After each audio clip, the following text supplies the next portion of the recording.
Boa noite, povo de Deus. Vamos começar aqui a nossa live de hoje, nosso estudo sobre Apocalipse. Pronto, que Deus abençoe sua vida. A internet deu uma falhada agora no início aqui. Se tiver problema, você me avisa aí, tá bom? Que Deus abençoe sua vida. Pega aí a sua Bíblia e já vai abrindo a sua Bíblia aí. Hoje a gente não vai necessariamente chegar lá no livro de Apocalipse, só no finalzinho, capítulo 13. Hoje a gente vai falar a partir de Daniel, capítulo 7. Então, abra sua Bíblia aí no profeta Daniel, capítulo 7. Amém? Vou pedir um favor para a Nicéia, que minha internet parece que está caindo aí. Nicéia, faz um favor para mim. Pega aquele cabo de rede ali, o azulzinho. Espera um pouquinho que eu estou no Wi-Fi, eu acho que eu estou tendo um problema aqui. Eu vou conectar o cabo de rede aqui, para a gente não perder a qualidade. Passa aqui por trás, por favor. Obrigado. Deixa eu engatar aqui esse trem. Pronto, engatei aqui o cabo da internet e aí a gente não vai ter problema de cair. Vamos orar nesse instante? Vamos orar? Feche seus olhos, vamos falar com o Senhor. Pai, nós te agradecemos pela noite. Obrigado, Pai, por esse momento de estudo que o Senhor dá para nós diante da tua palavra. Obrigado pelo dia, pelo café, pelo almoço. Obrigado, Pai, pelo trabalho, pelo sustento, pela saúde. Obrigado, Deus, pela certeza da salvação que nós temos no Teu Filho Jesus Cristo. Obrigado, Pai, porque te reconhecemos como Deus e lhe reconhecemos como Deus a partir da pessoa do Seu Filho. Porque nós sabemos que existem muitos deuses, ó Pai, mas o verdadeiro Deus é aquele, ó Pai Santo, que é Pai de Jesus Cristo. E por isso nós estamos aqui para declarar que nós te amamos, te louvamos. Seja conosco, que esse estudo possa abençoar a vida da tua igreja. Lembramos aqui também, ó Pai Santo, da irmã Val, da mãe da Tavinha, que está hospitalizada, que passou por uma cirurgia. Que o Senhor seja com ela nesse momento, ó Pai, de convalescência, que ela possa ser, ó Pai Santo, preenchida pelo Teu Espírito Santo, que ela possa ser consolada. Bem como lembramos, ó Deus, de todos os enfermos e também, Pai, da Tua igreja, da Igreja Batista Central em Itaquera. Senhor, o Senhor é Deus. Senhor Pai, o Senhor, ó Deus, é o dono da igreja, é o cabeça da igreja. Sê com ela, em nome de Cristo Jesus. Amém, Pai Santo. Amém, Jesus. Amém. Agora que a Aricé me ajudou aqui com o cabo da internet, agora não vai cair de jeito nenhum. Abriu aí a sua Bíblia em Daniel, capítulo 7. Daniel, capítulo 7. Profeta Daniel fica lá no Antigo Testamento, ok? Antes de Jonas. Pega lá o Novo Testamento, Mateus, vai descendo aí um pouquinho. E aí você vai chegar no livro de Daniel, Daniel, capítulo 7. Depois de Ezequiel. O livro de Daniel é um livro muito legal de se estudar. Tem bastante informação aqui rica para a gente estudar. Bom, pois bem, o livro de Daniel, ele é um livro primo do livro de Apocalipse. E hoje nós vamos falar um pouquinho sobre o perfil do anticristo. Então, para que a gente avance lá no livro de Apocalipse, a gente estudou até o capítulo 5, se eu não me engano, e depois agora, a gente começa agora a entrar no capítulo 6 de Apocalipse, e ali a gente vai ver o Cordeiro, Jesus Cristo abrindo os 7 selos, derramando essas 7 taças, e depois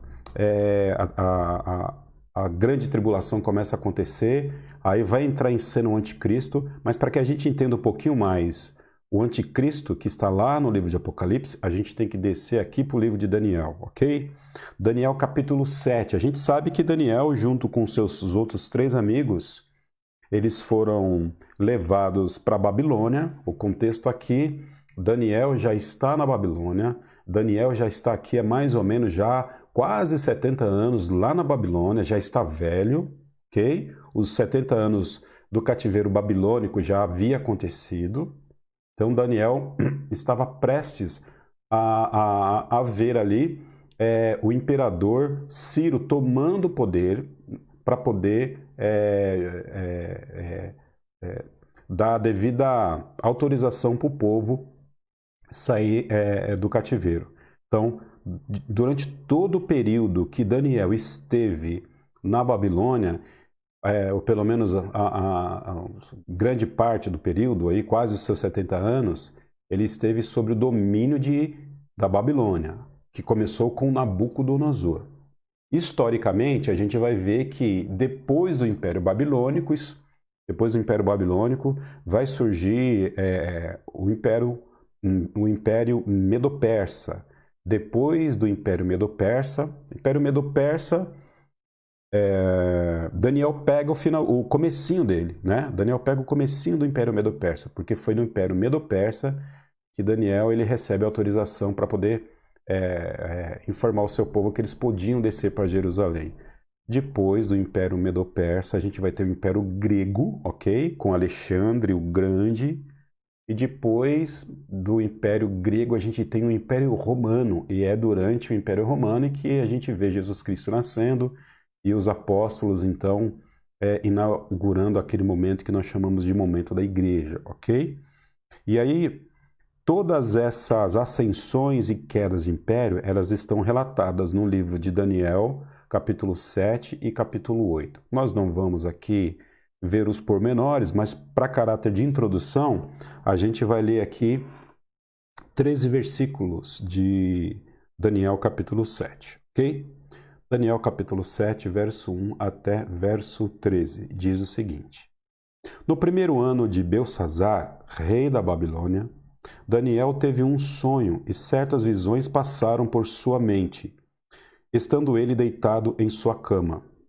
Ele escreveu o resumo do seu sonho. Em minha visão, à noite, eu vi os 4 ventos do céu agitando o grande mar.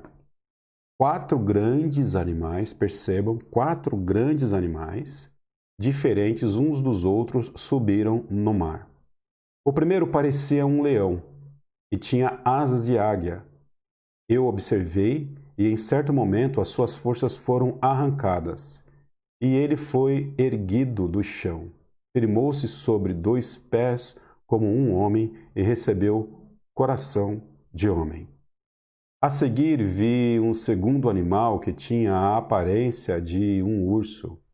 Ele foi erguido por um dos seus lados e na boca, entre os dentes, tinha 3 costelas. Foi-lhe dito: levante-se e coma quanta carne puder. Depois disso, vi um outro animal que se parecia com um leopardo. Nas costas tinha 4 asas, como as de uma ave. Este animal tinha 4 cabeças e recebeu autoridade para governar. Em minha visão à noite, vi ainda um 4º animal aterrorizante, assustador e muito poderoso. Tinha grandes dentes de ferro, com os quais despedaçava e devorava suas vítimas e pisoteava tudo o que sobrava. Era diferente de todos os animais anteriores e tinha 10 chifres. Enquanto eu considerava os chifres, vi outro chifre, e aqui esse verso 8 é uma referência direta ao anticristo. A gente vai trabalhar isso essa noite, né? Enquanto eu considerava os chifres, vi outro chifre pequeno que surgiu entre eles, e 3 dos primeiros chifres foram arrancados para dar lugar a ele. Esse chifre possuía olhos, como os olhos de um homem, e uma boca que falava arrogância. Enquanto eu olhava, tronos foram colocados e um ancião se assentou. Sua veste era branca como a neve, o cabelo era branco como a lã, seu trono era envolto de fogo e as rodas do trono estavam em chamas. E diante dele saiu um rio de fogo, milhares e milhares o serviam.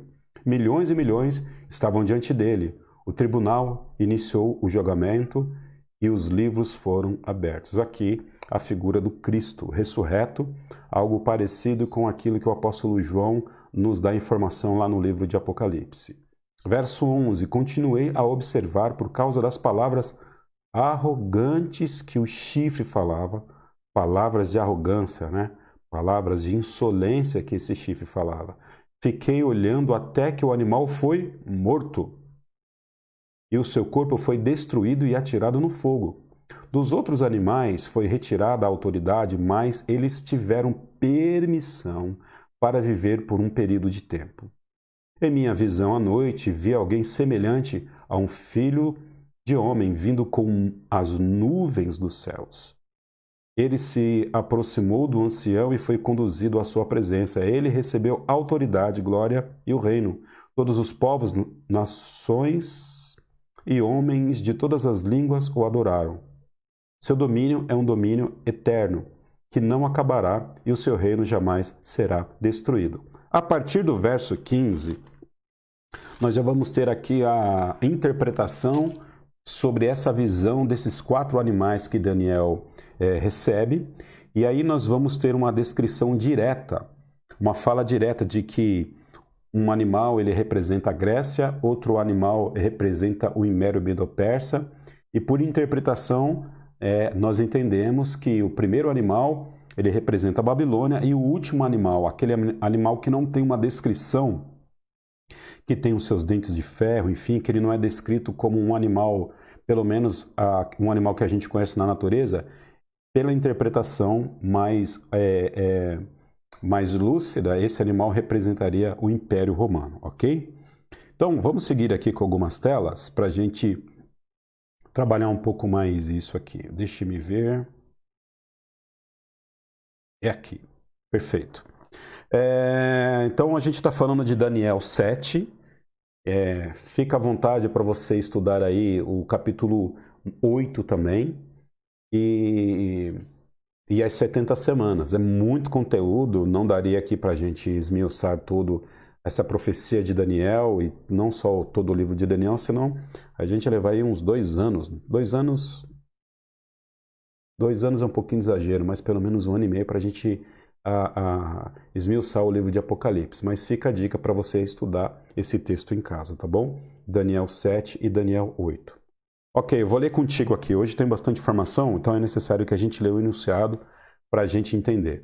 Na história, os 4 impérios são representados por 4 animais. Daniel está tendo uma visão de 4 animais, e esses animais necessariamente eles são representados pelos 4 impérios, a começar do Império Babilônico, né? A questão é que tem um 4º animal, aquele animal que a gente não consegue descrever, e dentre aquelas quantidades de chifres, né, e dentre aquela natureza esquisita desse 4º animal, ele aparece dando à luz a um pequeno chifre. Vamos lembrar que chifre na Bíblia é símbolo de poder, ok? Símbolo de poder, ok? Então esse pequeno chifre ele nasce a partir desse 4º animal que ele é indescritível. O primeiro animal é um leão com asas de águia, representado necessariamente pela Babilônia, um símbolo da Babilônia, um leão com asas. Nabucodonosor,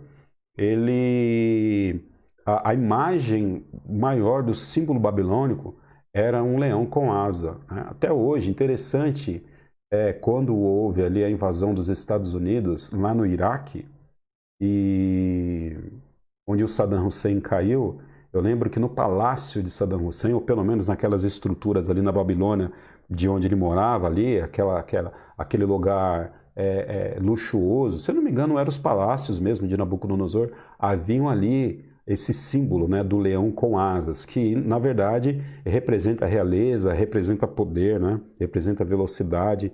Então, quando Daniel ele vê esse animal, necessariamente ele sabe o que está por trás disso e o que significa. Então, o leão com asas representa o Império Babilônico inaugurado por Nabucodonosor, ok? O segundo animal é um urso com 3 costelas em sua boca, que representa o Império Medo-Persa. A particularidade das 3 costelas na boca, existem aí várias interpretações, mas a gente só precisa entender que o bicho ele mordia, e quando ele mordia para valer e ninguém ficava na frente dele. Isso representa força, né? Isso representa que ele acabava com suas vítimas aí durante a guerra. E o Império Medo-Persa foi um dos impérios que teve mais poder de guerra. Então, o urso representando o Império Medo-Persa, o leão com asas representando a Babilônia. Nós estamos aqui falando do perfil do anticristo. No Antigo Testamento, no livro de Daniel, a gente vai perceber que o anticristo ele é apresentado como esse pequeno chifre, ok? Como esse pequeno chifre. Então, tem aí a expressão pequeno chifre em mente para que a gente continue com o nosso estudo, tá? O terceiro animal é um leopardo com 4 asas, que representa a Grécia. O quarto animal não é identificado, ou melhor, vamos voltar aqui para o terceiro animal. O terceiro animal é um leopardo, apresentado pela Grécia. O leopardo a gente sabe que é o felino mais veloz do mundo. Imagine então um leopardo com 4 asas. Isso significa que essa fera ou esse império, ele venceria e ele tomaria grande porção do planeta Terra com muita rapidez e com muita velocidade. E foi assim que aconteceu com o Império grego, com Alexandre o Grande, com aquele jovem que morreu com 27 anos. E ele, com 7 anos, se eu não me engano, ele construiu esse império. Então, a velocidade pela qual Alexandre o Grande tomou conta do mundo então conhecido, do mundo antigo, é uma velocidade muito grande perto dos outros impérios que sucederam a ele, ok? Então, o leopardo representa a Grécia, um império que de forma rápida tomaria conta do mundo. O quarto animal, como eu disse, ele não é identificado, né? Ele é uma fera não identificada. Daniel, ao ver esse animal, ele não conseguiu identificar esse animal como um animal da natureza comum, mas é descrito como extraordinariamente forte, ok? Então, quando você olha para a história, você vai perceber que Roma foi o império que tinha mais poder bélico de todos esses impérios. E a melhor interpretação que nós podemos ter é que, apesar desse quarto animal, dele não ter uma descrição, nós podemos entender, né, por conta do próprio contexto do capítulo 7, do capítulo 8 de Daniel, que esse animal ele representa o Império Romano, o império que viria à frente aí nos tempos de Jesus Cristo. Sigamos em frente. Se tiver pergunta aí, a Aniceia vai me ajudar a colher as perguntas, certo, meu bem? Para a gente responder aí alguma coisa, ok? O anticristo. Quando nós falamos de anticristo, geralmente nós estamos pensando no anticristo em Apocalipse. E agora a gente está começando a olhar o livro de Daniel e a gente está identificando também o anticristo aqui no livro de Daniel. Eu acho que eu passei... É verdade, eu passei os slides errados, mas a gente vai corrigindo aqui. Vamos lá. Perfeito. Ok. Passei esse aqui. Vamos lá. Ok. Uso bíblico do termo anticristo. O termo anticristo aparece 5 vezes na Bíblia. Interessante que todas as vezes que ele aparece na Bíblia, ele aparece apenas nas epístolas de João, né? Então a gente vê ali em 1 João, capítulo 2:18, a primeira menção que a gente lê sobre o anticristo na Bíblia, dizendo: como ouvistes que vem o anticristo, também agora muitos anticristos têm surgido. João, a escrever a sua epístola, né? Ele está dando forte indicação de que muitos anticristos já estavam no seu tempo, porém, ele também dá uma indicação de que o anticristo ainda viria. Então, a gente vai entender um pouco mais o que João está querendo dizer. Como que o anticristo vai vir se os anticristos eles já vieram? A gente vai tentar entender aí o que o João está querendo colocar com essa figura de linguagem. Lá no capítulo 2, verso 22, ele diz o seguinte: este é o anticristo, o que nega o Pai e o que nega o Filho. Olha que informação importante que a gente tem. O anticristo é aquele que nega o Pai e que nega o Filho. Lá em Daniel capítulo 7, a gente vai ver que esse pequeno chifre, ele nasce do quarto animal, e aí nós entendemos que ele nasce de Roma, perfeito? Ele nasce desse poder bélico de Roma. Ele também falava muita insolência, muita arrogância, e também a gente entende que ele negava o Pai, negava tudo aquilo que é da parte de Cristo e tudo aquilo que é da parte de Deus. No capítulo 4, verso 3, João diz o seguinte: e todo espírito que não confessa a Jesus não procede de Deus. Pelo contrário, este é o espírito do anticristo, a respeito do qual tendes ouvido que vem. João agora está dizendo de um anticristo que viria, algo que ele projeta para o futuro. Lembra lá, e todo espírito que não confessa a Jesus não procede de Deus. Recentemente, um teólogo ele disse que Deus não poderia fazer isso ou Deus não poderia fazer aquilo. Aí eu questionei ele dizendo: Deus não pode? Que Deus que não pode? Aí ele disse o seguinte para mim: o mesmo Deus que não consegue fazer um círculo quadrado, o mesmo Deus que não pode negar a sua natureza, o mesmo Deus que não pode fazer uma pedra tão grande que não possa carregar. E aí ele falou para mim: entendeu? Então, olha que interessante. Essa definição de Deus é uma definição meramente racional, uma definição meramente intelectualizada, uma definição meramente filosófica. A melhor definição que nós podemos dar de Deus é aquele que é Pai de Jesus Cristo, que enviou o seu Filho para que todo aquele que nele crê não pereça, mas tenha vida eterna. Então existem vários deuses, mas de que Deus que nós estamos falando? O Deus que é Pai de Jesus Cristo, que é aquele que é Pai da redenção humana. E João está dizendo o seguinte: todo espírito que não confessa Jesus não procede de Deus. Não há como nós interpretarmos a pessoa de Deus sem colocarmos Jesus no centro da questão. E o anticristo, ele vai negar a Deus, ele vai negar o próprio Cristo. Por isso que ele é anticristo, ok? Sigamos em frente aí depois desse meu parênteses aí. Então, cuidado aí com as definições de Deus que você escuta. Sem colocar nessa definição a pessoa de Jesus, a gente corre um sério risco de fazer uma interpretação uma definição meramente filosófica e especulativa da pessoa de Deus. Ainda ele diz, né, em 2 João, porque muitos enganadores têm saído pelo mundo, os quais não confessam que Jesus veio em carne. Assim é o enganador e o anticristo, tá? Queridos, Jesus Cristo é Deus.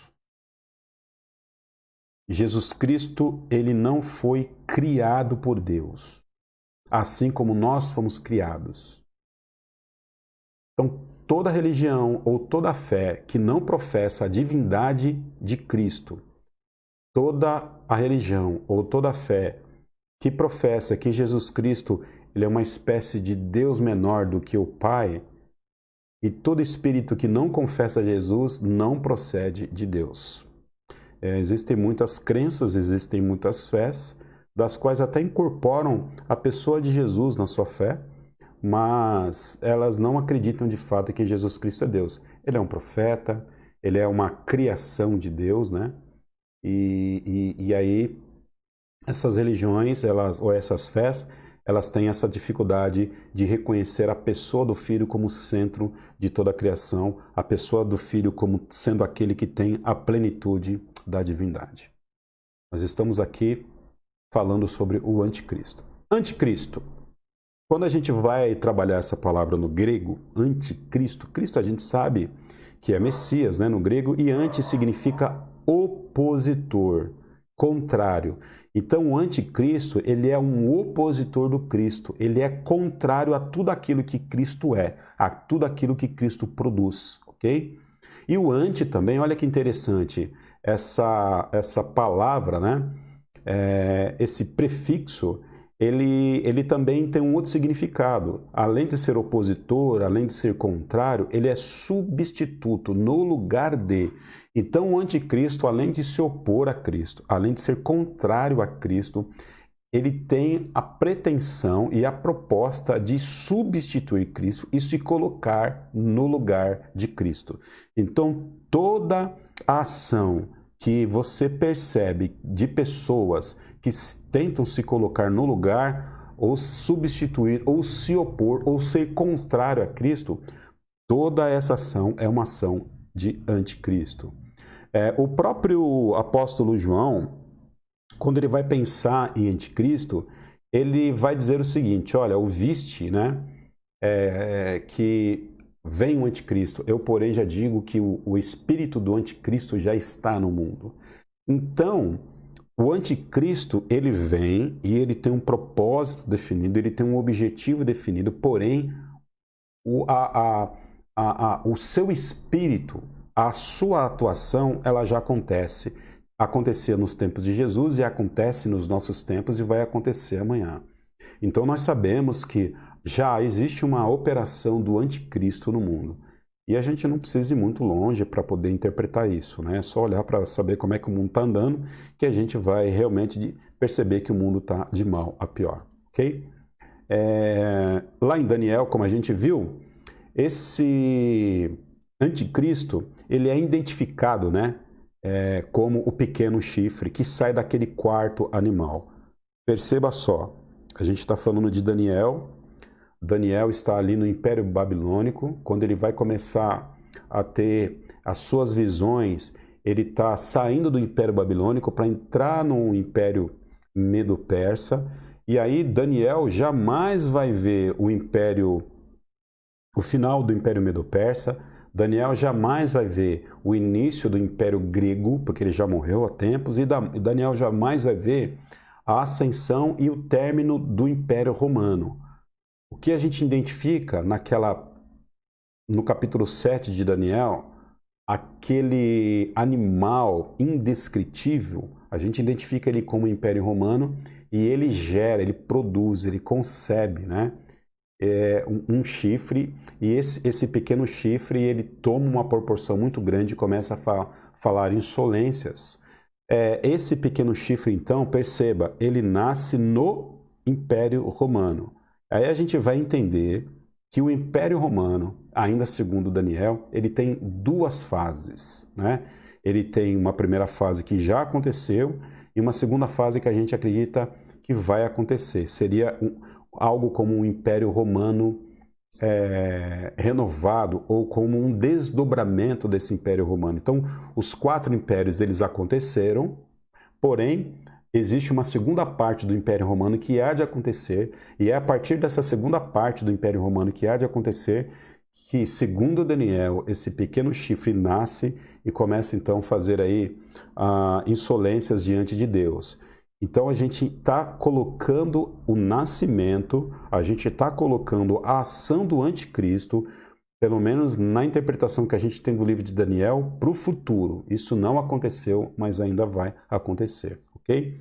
Então, o anticristo em Daniel é o pequeno chifre. Em Apocalipse, nós vamos ver que ele é a besta. Existem 2 bestas no Apocalipse. Não que não tenha mais, né? Mas porque o diabo também é uma besta, né? Mas quando a gente lê a palavra besta no Apocalipse, nós vamos ver que existem 2 bestas. Existem uma menor e outra maior, né? Essa besta menor é o falso profeta e a besta maior é o anticristo. Então, um dado interessante para que a gente nesse intervalo aí do livro de Apocalipse, ou estudando Daniel, que a gente saiba de quem nós estamos falando quando a gente for tratar da besta no antigo, ou melhor, no livro de Apocalipse. Então, lá no livro de Apocalipse existem duas bestas, a gente ainda vai passar por ele. Uma besta menor, que é o falso profeta, e uma besta maior, que é o anticristo. Em Daniel, pequeno chifre, ok? Em Apocalipse, a besta. São a mesma pessoa. E em 2 Tessalonicenses, o apóstolo Paulo vai dar indicação para a gente de que existe o homem da iniquidade.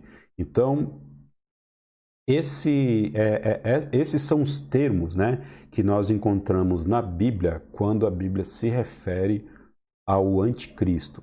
Pequeno chifre em Daniel, anticristo propriamente dito no livro nas cartas de João, a besta no Apocalipse, se bem que no Apocalipse também a gente vai ver essa descrição do anticristo lá, né? Que é a mesma pessoa que a besta, e também 2 Tessalonicenses, como a gente viu na última lição, o apóstolo Paulo citando ele como homem da iniquidade. Ok? Então, eu coloquei aqui a sequência dos slides. Na verdade, eu comecei de forma de trás para frente, e aí eu estou tentando dar uma ajustada aqui. Algumas coisas a gente vai repetir aí para eu poder dar uma ajustada aqui no material, tá? Então vamos lá. O termo pequeno chifre é empregado em Daniel 7, onde a primeira das 4 visões de Daniel são descritas. Quando Daniel vai ter a visão dele, né? A visão da estátua, Daniel também ele está tratando da mesma proposta histórica, da ascensão e da queda dos impérios. Então, quando Daniel vai ter essas visões, Deus está dando para ele um panorama na história daquilo que vai acontecer. Por isso que a história já está escrita. Por isso que não é um homem que escreve a história. O autor da história é a pessoa do próprio Deus. Existe aí o que se chama de teologia da esperança, ou tem outros nomes dessa teologia, de que Deus ele nos cria e ele não sabe onde é que vai dar o rumo da história, até porque nós temos aí a nossa liberdade e aí a gente vai construindo o futuro a partir das nossas livres ações. Nós precisamos entender que Deus, ele decretou a história, inclusive decretou a liberdade, que também é um instrumento pelo qual nós usamos para cumprir a história que ele mesmo escreveu, né? Parece um paradoxo, mas a gente entende isso como uma soberania de Deus, e isso não tira em nada a nossa liberdade, a gente já tratou sobre isso, mas o fato é que a história ela já está escrita, a história ela já está determinada por Deus, e louvado seja Deus por isso, né? Deus disse que haveria o Império Romano, babilônico, e houve. Isaías, Jeremias profetizou o Império Romano. Agora em Daniel ele está dizendo o seguinte, que o Império Babilônico, né? Isaías, Jeremias profetizaram a ascensão do Império Babilônico. Agora com Daniel a gente vê que Deus está dizendo o seguinte, olha, o Império Babilônico cai, vem aí então a ascensão do Império Medo-Persa, depois a ascensão do Império Romano, depois a ascensão do Império, Babilônia, Medo-Persa, Império Grego, depois Império Romano em 2 fases. A primeira fase já aconteceu, e uma segunda fase nós acreditamos que de alguma forma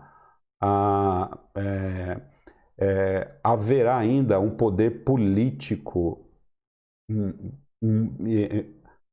muito grande a partir de Roma, né? Nós não sabemos como isso vai acontecer, talvez não vai ser nos moldes do Império passado, mas Roma certamente ela tem uma importância significativa aí durante o final dos tempos, ok? Sigamos em frente. Como eu disse aí, né? Tá aí no slide. Esta primeira visão tem o mais completo significado das 4. A história envolvida nas visões se refere aos impérios consecutivos que a gente acabou de falar aí, ok? Sigamos em frente. Esse era o texto que eu estava procurando. Como ouvistes que vem o anticristo, também agora muitos anticristos têm surgido. Este é o anticristo, o que nega o Pai e o Filho. Deixa eu ver aqui se eu estou...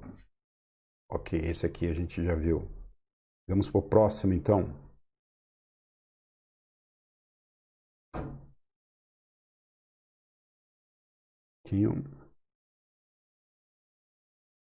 Esse a gente já viu também.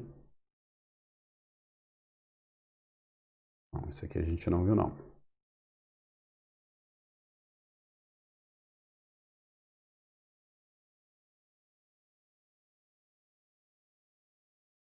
Daniel 7, o pequeno chifre.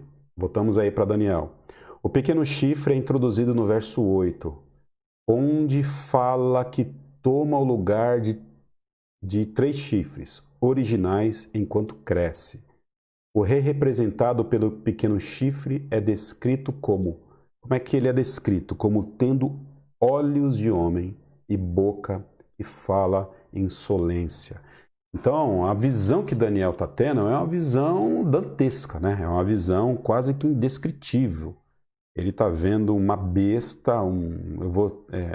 apesar de ser uma besta, mas eu vou tentar aqui não usar esse nome, né? Ele está vendo uma fera, e essa fera indescritível, que tem os dentes de ferro, e ninguém pode prevalecer contra essa fera, que é o Império Romano, e dentre a quantidade de bizarrices que essa fera tem, há algo que chama a atenção de Daniel na sua visão, ali no verso 8, que é um pequeno chifre que surge dentre os 10 chifres, que toma lugar de 3, e esse chifre em específico, esse pequeno chifre, ele cresce, ele toma força, ele toma poder. E aí há duas características interessantes nele, que ele tem olhos como de homem, perceba, tendo olhos de homem.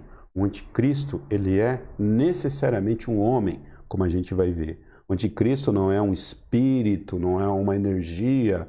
O Satanás não é o anticristo, né? O anticristo, ele é um agente de Satanás, mas ele é um homem, tendo olhos de homem, e o significado aqui de olhos é que ele era uma pessoa que tinha muito conhecimento, uma pessoa que tinha muita sabedoria, conhecimento de ciência, e tinha a boca falando o quê? Insolência. Então o anticristo, ele é arrogante. O anticristo, ele é blasfemo, ele é arrogante, ele é orgulhoso, ele se ufana, ele acredita de fato que ele é aquela pessoa que está no lugar de Cristo. Lembra lá a definição de anticristo? É aquele que é contrário às ações de Cristo, né? Aquele que se opõe, mas não só isso, é aquele que se coloca no lugar de. Então esse é o papel do anticristo no livro de Apocalipse. Quando a tribulação ela acontece, o anticristo ele se coloca no lugar de Cristo. Então ele vai dizer que ele é o Messias, ele vai dizer que ele é o Cristo. Essa é uma fala que certamente vai acontecer no futuro, na segunda metade da tribulação. Então, num primeiro momento, ele resolve todos os nossos problemas, né? Ou pelo menos o problema da humanidade. Certamente ele vai resolver grandes problemas, ele vai resolver problemas de doenças que há séculos talvez os homens estão trabalhando, e ele vai trazer paz ao mundo, e vai chegar um determinado momento que ele agora se coloca no lugar de Cristo, falando insolências, e vai pedir a adoração para ele, ok? Então, uma característica do anticristo, ser boca suja. Fica a dica aí. No verso 25, a gente está falando de Daniel 7, outra vez, é descrito como orgulhoso, lá no verso 25 de 7, né? Até falando palavras contra o Altíssimo. Vamos ler aqui de novo? A gente já está aqui, pelo menos eu estou com a minha Bíblia aqui, em Daniel capítulo 7, verso 25. Ele falará contra quem? O Altíssimo, contra Deus. Oprimirá os seus santos e tentará mudar os tempos e as leis Os santos serão entregues nas mãos dele por um tempo, tempos e meio tempo. Olha que legal. Ele vai ser um blasfemo, um boca suja, né? Vai falar palavras contra a própria pessoa de Deus, o Pai. Ele vai cuidar de mudar os tempos e as leis. Essa expressão, ela dá especulação para muitas coisas, né? O que significaria mudar os tempos e as leis? Ao que tudo indica, uma das melhores interpretações é que esse camarada, de alguma forma, ele vai interferir nas leis da natureza. Não sabemos como. Então, esse camarada ele vai ter um grande poder científico e a partir desse poder científico não, um grande conhecimento científico, e a partir da ciência, de alguma forma, esse camarada vai mudar aí aquilo que nós entendemos de tempo, nesse tempo convencional, né? O que esse cara vai fazer? É interessante nós pensarmos isso. E certamente vai mudar as leis. De alguma forma, ele vai intervir nas leis naturais de Deus, fazendo algo extraordinário para que chame a atenção para ele. Continuará essa atividade por quanto tempo? Um tempo, 2 tempos e metade de um tempo. Então, quantos tempos nós temos aí? 3 tempos e meio. Ok? Então, a atuação do anticristo, a atuação dele é magoar os santos, a atuação dele mudar os tempos e a lei, a atuação dele falar palavras de insolência contra o Altíssimo será de 3 tempos e meio. E nós acreditamos, inclusive naquele pequeno estudo que nós fizemos das 70 semanas de Daniel, né? Nós entendemos que esses 3 tempos e meio se referem necessariamente a 3 anos e meio. Então, durante os primeiros 3 anos e meio, ou durante esse primeiro período da tribulação ou da ascensão do anticristo, tudo é paz, tudo é bênção do ponto de vista humano, tudo é tranquilidade, até a segunda metade do tempo que ele vai reinar, e aí é onde entra a grande tribulação, ok? Então vamos lá. Esta última frase, né? Que última frase eu estou me referindo? Um tempo, 2 tempos e metade de um tempo. Essa última frase, na verdade, é uma fórmula marcando o período de tempo. É usada novamente em Daniel 12:7, ok? Apocalipse 12:14 e em Apocalipse 12:6 é igualado a 1260 dias. Se você fazer a conta, 1260 dias darão 3 anos e meio, ok? Por isso que é impossível nós fugirmos dessa, eu não digo desse número fechado de números, né? De dias, mas é impossível nós não interpretarmos o advento do anticristo, a vinda do anticristo, como 2 períodos, e onde na metade desse período ele se revela como aquele que está no lugar de Cristo, ok?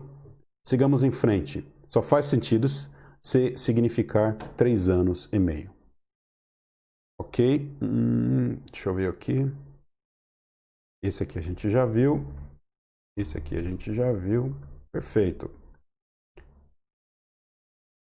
Eu acredito que nós já vimos todos aqui. Perfeito. Então, o que a gente está vendo aqui? A gente está vendo um perfil do anticristo. Ok? A gente sabe. Vou fazer agora um resuminho aqui para a gente tentar amarrar as pontas. Então, quando nós falamos do anticristo, nós estamos falando de uma pessoa, de um homem. Acho que vale a pena a gente ir lá para Apocalipse capítulo 13. Vamos lá um pouquinho para Apocalipse capítulo 13? Vale a pena. Vamos lá, Apocalipse capítulo 13. Abra a sua Bíblia aí.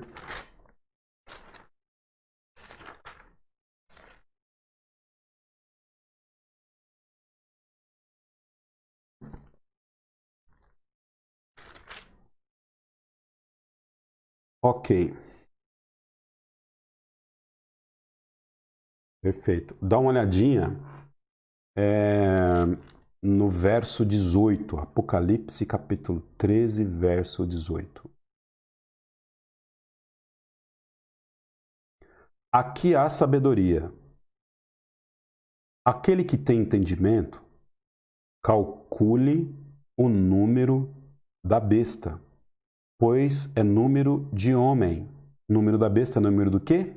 Número de homem. A própria palavra de Deus interpreta a si mesma. O número da besta é o número de homem. Essa besta aqui é a mesma pessoa do livro de Daniel, que é o pequeno chifre, que também é o anticristo, ok? Essa aqui é a besta maior, a segunda besta no livro de Apocalipse. Pois é número de homem, e o seu número é 666. O número de homem é 666. Por que que o número da besta é assim? Eu não acredito que exista nenhum mistério aqui que não foi revelado a nós. De onde vem esse número, né? Eu lembro que quando eu era garoto, a crentaiada ficou doida com o www da internet, né? www.com.br, onde o www era o número da besta 666. E hoje a gente está usando aqui o www para poder falar da palavra de Deus às pessoas. Graças a Deus o www não é do diabo. Pode até ser usado, mas não necessariamente é do diabo. O que a gente pode entender é que o homem ele foi criado no sexto dia. Lembra lá? O número da besta, e essa besta, que é o anticristo, é o número de um homem. Quem tem sabedoria, entenda, né? Que calcule o número da besta. 666. O número 6, que é no sexto dia da criação que o homem foi criado. E o apóstolo João está enfatizando aí o número do homem, 666. 7 é o número da perfeição, é o número de Deus, é o número da plenitude. 7 espíritos, 7 candelabros de ouro, 7 igrejas da Ásia. Jesus Cristo pediu para que a gente perdoasse as pessoas 70 vezes 7. Isso é um número divino, isso é um número de Deus.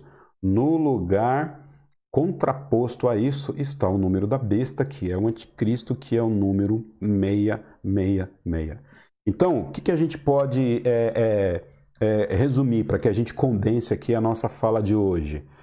Que quando nós lemos as Escrituras, a gente vai começar a perceber o seguinte, que há um programa de Deus para o final dos tempos.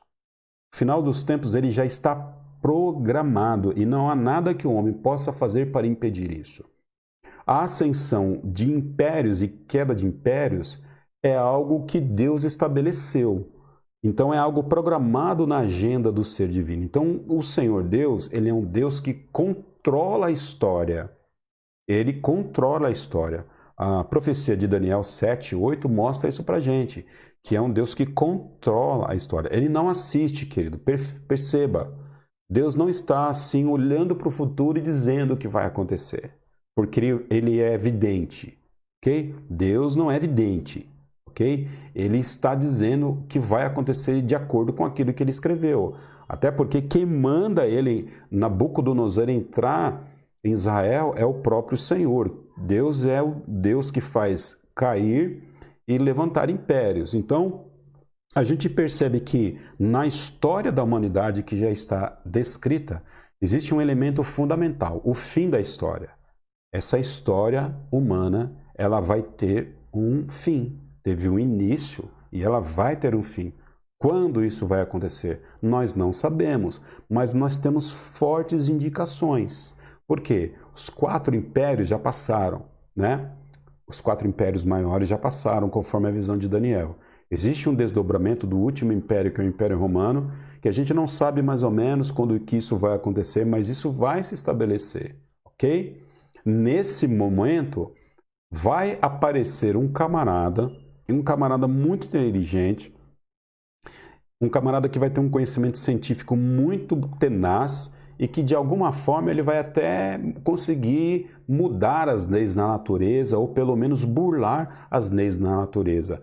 Ele vai mudar os tempos, ele vai mudar a lei, né? Então ele vai fazer coisas extraordinárias, esse homem. E por que nós sabemos que é homem? Apocalipse 13, verso 8, é o número de homem. E esse homem, de grande poder, e a gente lembra que o pequeno chifre, no livro de Daniel, representa grande poder, chifre representa grande poder. Ele é um camarada que vai conhecer muitas coisas, porque esse pequeno chifre tem olhos como se fosse de homem, mostrando também grande conhecimento, e uma boca que fala grande insolência. E o anticristo é aquele que se opõe a tudo que é Cristo, tudo aquilo que Cristo produz, o Pai produz, e é aquele também que vai se colocar no lugar de Cristo. A gente agora vai voltar na semana que vem para o livro de Apocalipse, e a gente vai agora entrar e a gente vai entender que, de fato, haverá um momento em que o anticristo vai trazer uma certa paz à Terra, e depois da metade desse período que ele vai reinar, esses 3 tempos e meio, ele vai realmente trazer uma palavra de grande insolência, dizendo que é o próprio Cristo e blasfemando contra Deus. Amém? Que Deus nos abençoe. Lembrando que esse homem da iniquidade, esse anticristo, apesar de ainda não ter nascido, né? Ele já opera através do seu espírito, pois o espírito do anticristo já está no mundo. É por isso, queridos, que não é surpresa para nós o esfriamento da igreja. É por isso que não é surpresa para nós pessoas que não desejam mais congregar. É por isso que não é surpresa para nós pessoas que se dizem crentes, salvos em Jesus Cristo, mas fazem tudo aquilo que uma pessoa salva em Cristo não faz. Pessoas que não têm o temor de Deus, pessoas que não têm amor pela palavra dele, pessoas que não temem a autoridade, seja autoridades espirituais ou não espirituais. É por isso que muitos estão fracos na fé. É por isso que a teologia da prosperidade, né, ela toma campo. É por isso que o temor de Deus às vezes não reina mesmo dentro das nossas igrejas. Por quê? Porque o espírito do anticristo já está no mundo. E ele é tudo contra aquilo que Cristo produz. E o que Cristo produz? A igreja. O espírito do anticristo, ele ataca o mundo, mas necessariamente também ele ataca a igreja. Amém? Nós terminamos aqui com 5 minutinhos antes. Dei uma resumidinha aqui em cima de Daniel 7, 8 e também Apocalipse 13. Amém? Tem pergunta aí, meu bem? Vocês estão sabendo tudo então, hein? Glória a Deus por isso. Uma vez que não tem pergunta, nós vamos orar e vamos terminar. Então deixa eu dar uma boa noite aqui para essa turma. Boa noite, Belinha, Silvana, Neide, irmão Mário. Cheguei, boa noite a todos, irmãos e família pastoral. Boa noite, Sil, Niceia, Eli, Adilis, Ludovina, Marquinho. Amém. Que Deus nos abençoe, que Ele continue nos enriquecendo com a sua palavra. Amém? Sigamos firme então em oração, sabendo que nosso tempo na terra é passageiro. E a pergunta, né?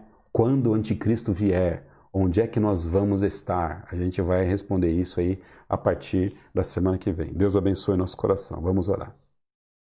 Ó Pai, nós te agradecemos pelo dia de hoje mais uma vez. Obrigado pelo estudo da Tua palavra.